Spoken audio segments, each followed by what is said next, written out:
We hear it again and again. Danish companies are screaming for international talent.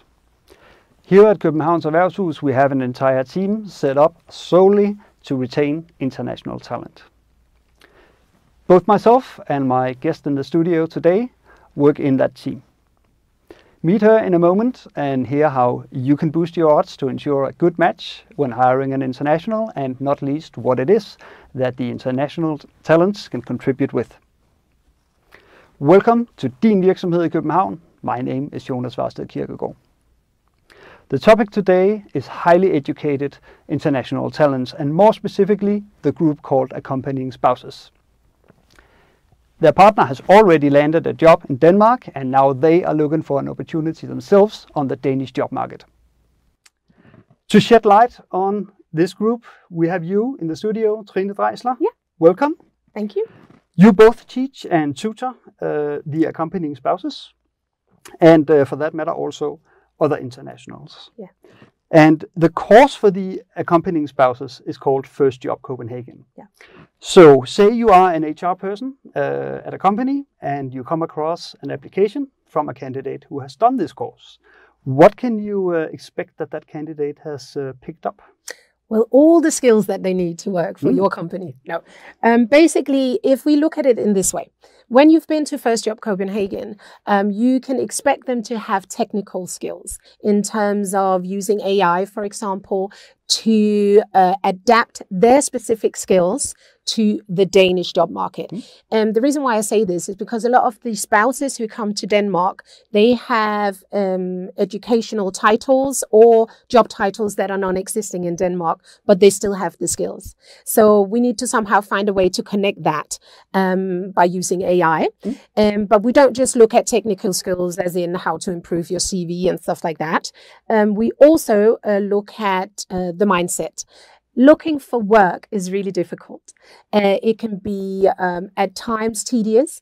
It can give mental fatigue. So we look at how they can overcome these kinds of times where they feel stressed about looking for work.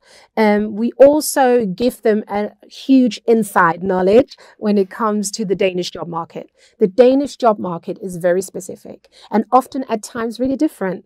We have a very egalitarian form of leadership, so a flat structure.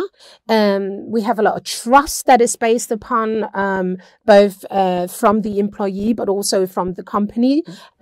So we have to sort of get the spouse to understand what it's like to work here, that we in Denmark don't just look at skills, but we also look at what the person can do in terms of teamwork. Could you elaborate a little on those 2 points, the flat structure and the trust-based culture? Yeah. Of course I can. A lot of the spouses come from places where there's loads of hierarchy. So they are not used to having their boss running through the company in cycling shorts saying hello. They're not used to that. They're not used to their boss coming over saying, do you want to go for lunch? They are not used to that. So that's a way that they need to adapt their way of working. As well as going for an interview, they're not used to having to talk about what they're like in a team. They're not used to doing personality tests. And these are things that are very, very much a part of the Danish hiring process. And also trust. In Denmark, we have a trusting society. So we leave our babies outside in the first place when we tell them that they're in shock. But also Danish employers trust their employees to do their job. They don't micromanage. And this is also something that's really difficult for a spouse to understand. So we try and show them the way of the Danish work culture. All right. Yeah. What are, would you say, some of the key arguments for hiring an international?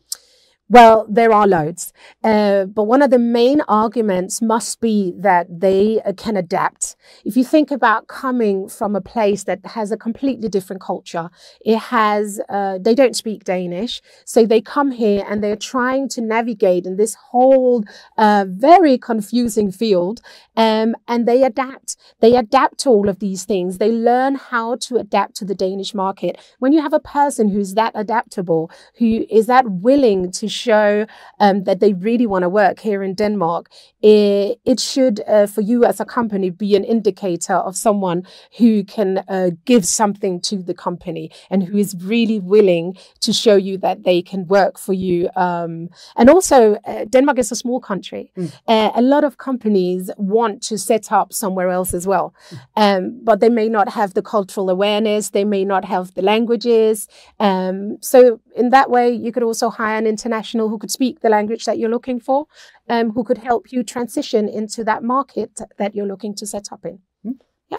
There's also a lot of focus on the important role that the internationals play for the Danish economy. Yeah. Could you say something about how the accompanying spouses fit into that picture? Yeah. If you look at the people who have already got a job, who are here, they are contributing to the Danish economy by paying taxes. Now, if their spouse doesn't find a job, they will normally leave. So they will not just take that amount of money that the person who already has a job is paying taxes, but they will also take the knowledge away from the Danish workforce. So by hiring a spouse, you are in turn hiring a whole family. So you have two people now paying taxes, spending money, going straight into the Danish economy again. Trine Dreister, thank you so much for stopping by. And that about wraps up today's program. Remember that you can sign up on YouTube and receive an automatic notification when we go live. Thank you very much for watching, and I'll see you in Copenhagen.